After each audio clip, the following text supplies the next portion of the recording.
Cek tengok. Terima kasih, Bang.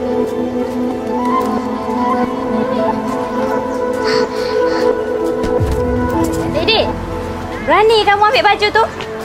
Bagi balik. Lain kali jangan buat lagi. Farah! Ya, awak pergi mana?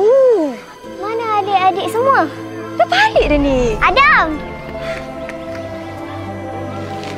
Encik, Assalamualaikum. Waalaikumsalam. Saya ada ni nak derma. Masuk dulu je. Cik, Wah. Raya dah nak dekat ni. Diorang nak apa-apa ke? budak-budak ni tak minta apa-apa pun. Kecuali ada satu benda ni. Saya tahu Don Trengi sangat nak dapat baju raya. Baju raya? So maksudnya diorang belum dapat baju raya?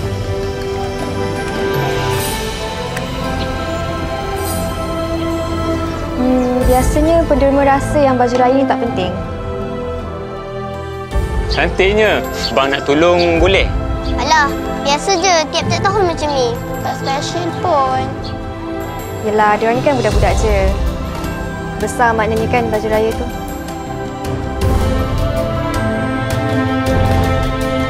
Abang janji tahun ni mesti lain. Okey?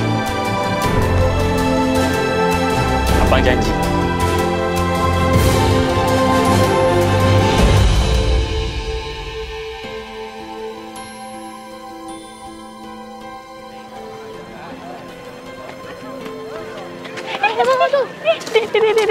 Dek, ada buat donation kan?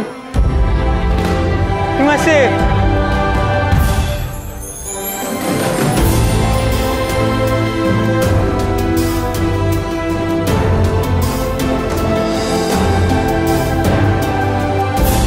Assalamualaikum.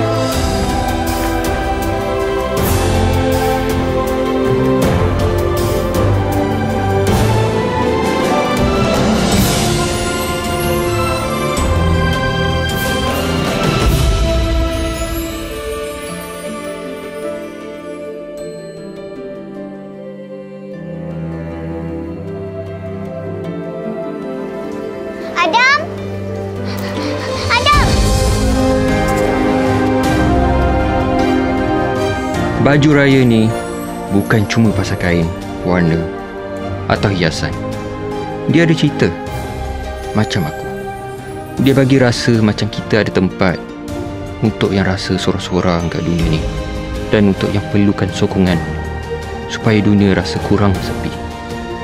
Tak kisah lusuh macam mana pun, setiap benang ada makna. Bila ada yang nampak keindahan dalamnya.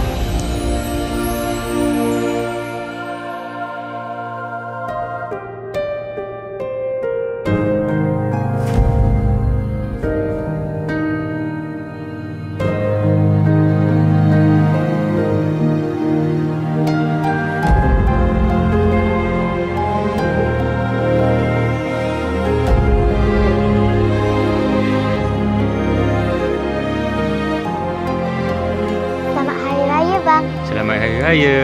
Ingat tau, setiap kain ada gunanya. Asalkan nilainya dihargai.